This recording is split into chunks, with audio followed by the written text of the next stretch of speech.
Hey, it's Natalie from My Movies here, and today we're going to dive deep into how to manifest a loving relationship. Now, I'm going to share with you 9 crucial tips that you'll need to manifest a loving relationship in your life. Because here's the thing, as humans, we are wired to connect with one another. Yet connecting in a way that is mutually supportive and harmonious can sometimes be quite challenging.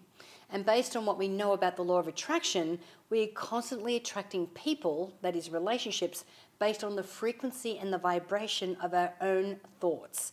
Now, this means that we have the power to create the relationships that we want and the power to change unhealthy traits in our current ones.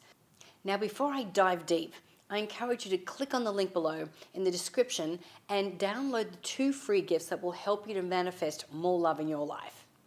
Now, the best question to ask ourselves is, who am I being when I'm in a healthy relationship?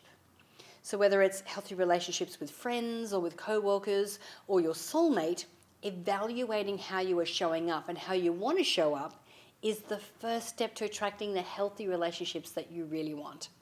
Now, there's no downside to taking responsibility for how we show up in a relationship, and we'll often empower those already around us to do the same and to step up, and it will naturally repel those ones that aren't willing to step up. So whether you want to give your current relationships a makeover, or if you're interested in beginning a new relationship, then we've identified 9 things that can help you manifest a loving and beautiful relationship. Okay, so do you want to know what they are? All right, so the first one is to create a safe space for vulnerability. Now, the key to depth and intimacy, like getting to know someone beyond the surface level, is vulnerability. Now, author and researcher Brené Brown explains that our fear of being vulnerable keeps us vacillating between, I'm here and I love you, and I'm going to reveal my innermost secrets to you, and I'm scared to death and that you're going to reject me. And we vacillate between the two. But really, this is all about the courage to be ourselves. So if you can open a space to completely be yourself and give the other person permission to do the same, then you've got a relationship that will withhold the test of time. So being vulnerable and being in that place where you can really not hide from your partner. Now, believe me, it's probably one of the scariest things for me. It's one of the scariest things that I can do. Trusting my innermost thoughts and dreams and desires with another human being. So what I recommend on the way to be able to tap into this is to start with small things. That you start with small things that you can share with each other. And then as you go on, you can start to get a little bit deeper and deeper after that. But when you're sharing small things and your partner is reciprocating, it means that they are able to reciprocate to the level that you are giving. And it also means that you're setting up a space to be able to create that trust so that you're able to be vulnerable moving forward. Okay.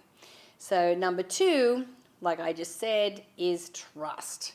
So the space for vulnerability largely depends on trust. This is the number 1 biggest thing that we can do, and one of the best ingredients that you can actually show up as being in a relationship. So trusting someone means that you believe that they are reliable and that you can confide in them and that they have an ability to uphold their commitments in a relationship. So the questions to ask here are you showing up in the relationship consistently? And does the other person consistently show up for you? And do you honor each other's boundaries?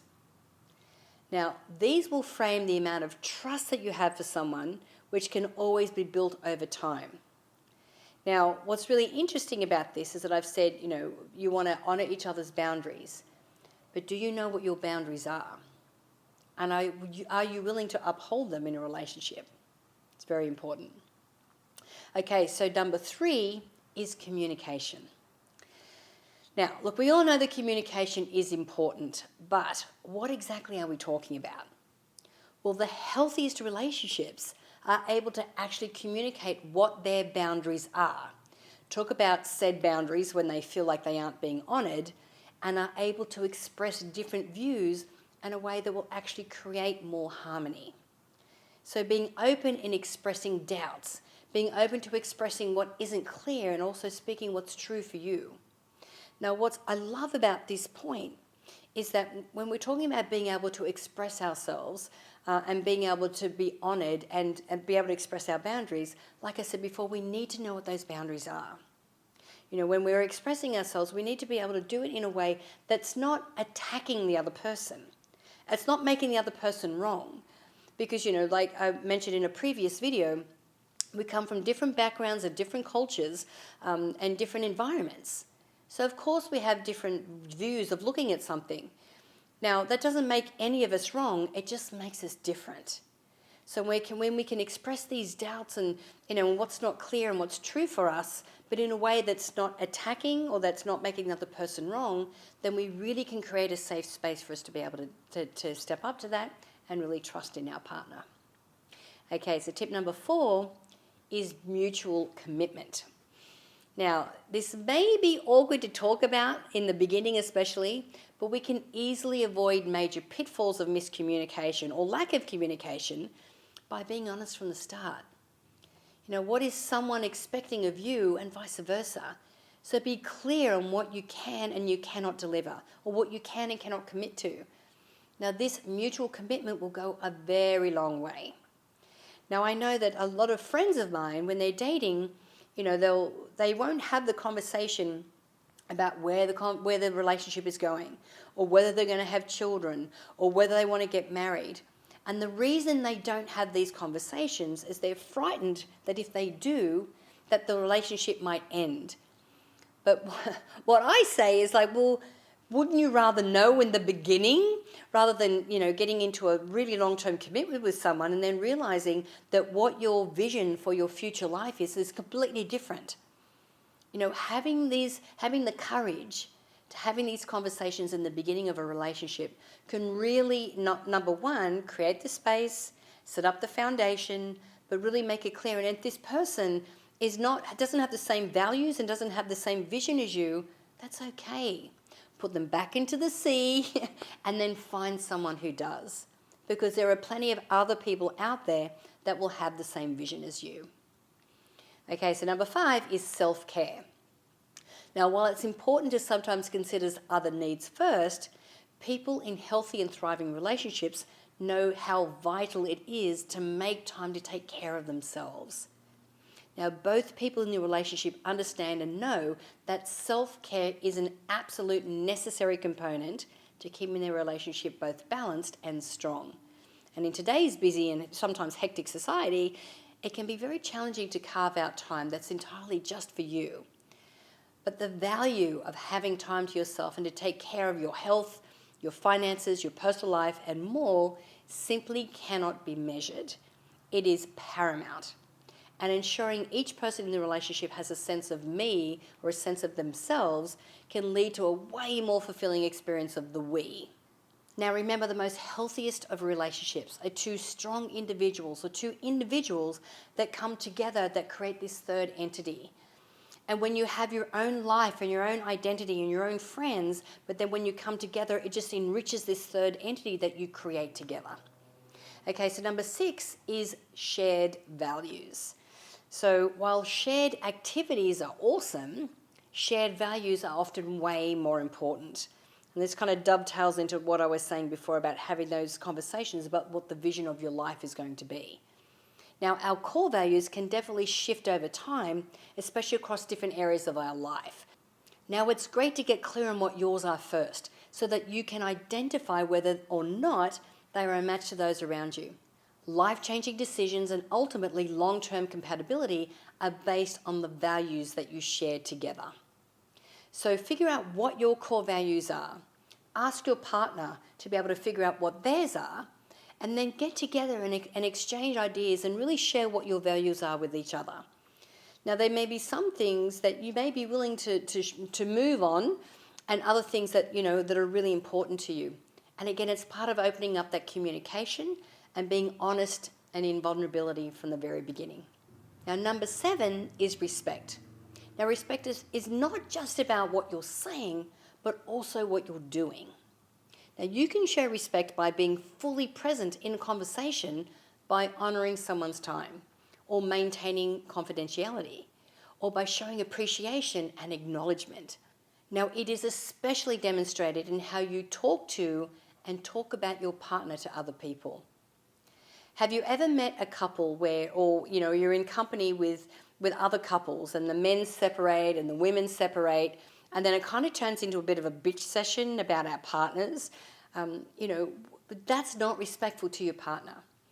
And for me, personally, I honestly think that two of the biggest ingredients when it comes to love is trust and respect. Because when you stop respecting your partner, and all you start to see is all the bad things, all the things that annoy you, and all the things that tick you off, then that starts to begin to be all that you see. And it's very difficult to love your partner when you're always nitpicking and looking at the worst. So really be careful about how you talk about your partner, not just to other people, but to them as well. Okay, so it's a really important part of making sure that you maintain that loving relationship. Okay, so number 8 is empathy. Now, empathy is simply the act of putting yourself in somebody else's shoes. And it can do wonders if you've hit a wall in a particular discussion. Now, a Harvard study showed that marriages were more successful when one partner tried to demonstrate empathy. So demonstrate that you understand the other person's point of view by reiterating how it must feel, or just by listening without trying to prove a point, or by passing a judgment, or by saying anything.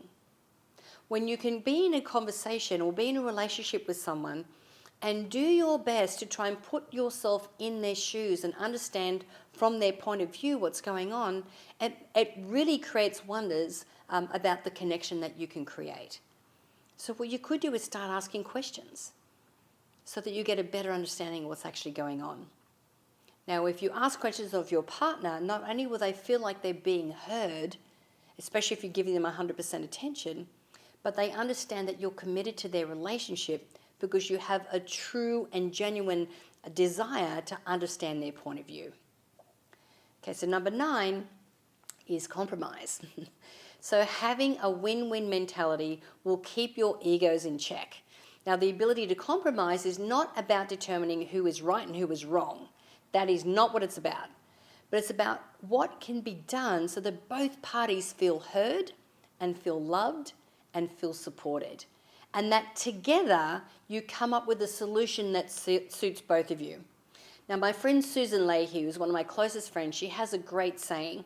And whenever she's has a situation come up that doesn't feel great, her saying is, "You deserve to feel great.